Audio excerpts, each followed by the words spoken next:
Pernah kepikiran nggak sih? Apa yang sebenarnya otak kita lakuin pas kita lagi tidur pules? Hari ini kita bakal bongkar rahasia di baliknya. Ada proses bersih-bersih besar-besaran yang terjadi. Dan ini krusial banget buat kesehatan kita. Oke, coba kita pikirin. Seharian otak kita kan kerja keras ya. Mikir, belajar, ngendalin semua. Nah, sama kayak kota besar, aktivitas segitu banyak, pasti ninggalin sampah dong. Pertanyaannya, gimana caranya otak kita buang sampah? Nah, sampah ini bukan sembarang sampah. Salah satu yang paling penting buat kita perhatiin itu namanya protein amyloid beta. Kenapa? Soalnya kalau protein ini numpuk terus-terusan, bisa jadi racun. Dan ini yang sering dikaitin sama masalah kesehatan otak jangka panjang. Makanya, proses bersih-bersih ini jadi vital banget. Terus gimana dong caranya otak ngebuang si amyloid beta ini?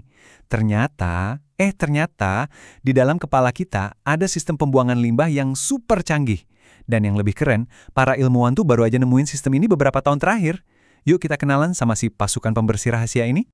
Namanya sistem glimfatik. Biar gampang, bayangin aja ini kayak sistem pipa atau jet washer yang khusus dirancang buat nyemprot dan ngebersihin seluruh bagian otak kita. Nah, setiap jet washer kan butuh air ya. Di sini, airnya itu namanya cairan cerebrospinal atau disingkat CSF. Ini cairan bening yang tugasnya yaitu nyiram seluruh otak, ngangkut semua racun dan kotoran buat dibuang. Oke, sekarang kita masuk ke bagian yang paling keren nih. Sistem bersih-bersih super canggih ini ternyata nggak nyala 24 jam. Ada saklarnya. Dan saklar ini cuma bisa diaktifin di satu waktu yang sangat spesifik. Dan saklarnya itu adalah tidur lelap. Yup, bener banget. Pas kita melek, otak kita itu terlalu sibuk buat ngurusin sampah. Baru deh pas kita masuk ke fase tidur yang paling dalam, yang paling nyenyak, sistem glimfatik ini langsung tancap gas. Jadi, secara fisik, apa sih yang berubah di otak kita pas lagi tidur lelap sampai proses bersih-bersih ini bisa jalan? Perubahannya itu drastis banget. Coba lihat perbandingannya. Waktu kita bangun, sel-sel otak kita itu padat, rapat-rapat. Tapi begitu kita masuk ke fase tidur lelap, sesuatu yang ajaib terjadi. Sel-sel otak kita itu kayak sedikit menyusut. Dan ini ngebikin ruang di antara sel-sel itu jadi meluas, bisa sampai 60% lebih besar. Ini ibaratnya kayak ngebuka gerbang bendungan, biar air pembersihnya bisa ngalir deras. Dan proses ini dipicu oleh irama tidur lelap itu sendiri. Gini cara kerjanya. 1. Neuron-neuron di otak kita nyala barengan, sinkron, ngebentuk gelombang lambat. 2. Gelombang ini bikin pembuluh darah di otak kita jadi berdenyut secara ritmis. Nah, denyutan ritmis inilah yang jadi kayak pompa. Dan pompa ini yang akhirnya nyemprotin si cairan CSF ke ruang-ruang yang baru melebar tadi buat ngebilas semua kotoran keluar. Oke, kita udah tahu gimana caranya. Sekarang pertanyaannya, seberapa banyak sih sampah yang berhasil dibersihin tiap malam?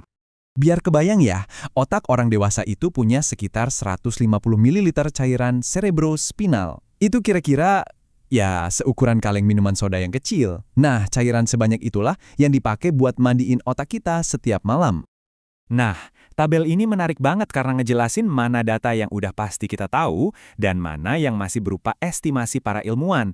Jadi kita bisa lihat seberapa cepat sih aliran CSF ini. Dan kalau kita lihat grafiknya, perbedaannya itu wow, jauh banget. Lihat deh lonjakannya, dari aliran dasar ke aliran puncak pas tidur lelap. Ini bukan cuma naik sedikit ya. Ini benar-benar kayak tsunami pembersihan, berkali-kali lipat lebih kuat dibanding pas kita lagi melek. Oke, semua proses biologis yang keren ini, terus apa hubungannya buat kita? Buat kehidupan kita sehari-hari dan kesehatan jangka panjang? Nah, ini dia intinya. Jadi, apa aja poin pentingnya? 1. Proses bersih-bersih malam hari ini secara efisien ngebuang sampah berbahaya kayak amyloid beta. 2. Ini bisa jadi salah satu cara tubuh kita ngurangin risiko penyakit neurodegeneratif di masa depan. Dan yang ketiga, ini bukti kalau tidur lelap itu bukan cuma istirahat pasif, tapi ini adalah kerja aktif yang esensial banget buat otak. Jadi pesannya jelas banget kan? Kalau kita mau menjaga fungsi kognitif kita tetap tajam sampai tua nanti, salah satu hal terbaik yang bisa kita lakukan adalah, yaitu, memprioritaskan kualitas tidur lelap kita. Simple, tapi dampaknya luar biasa. Jadi, sebagai penutup, coba renungkan ini. Setiap malam, otak kita punya jadwal bersih-bersih yang super penting. Pertanyaannya, apakah kita udah ngasih waktu yang cukup buat otak kita ngerjain tugasnya itu?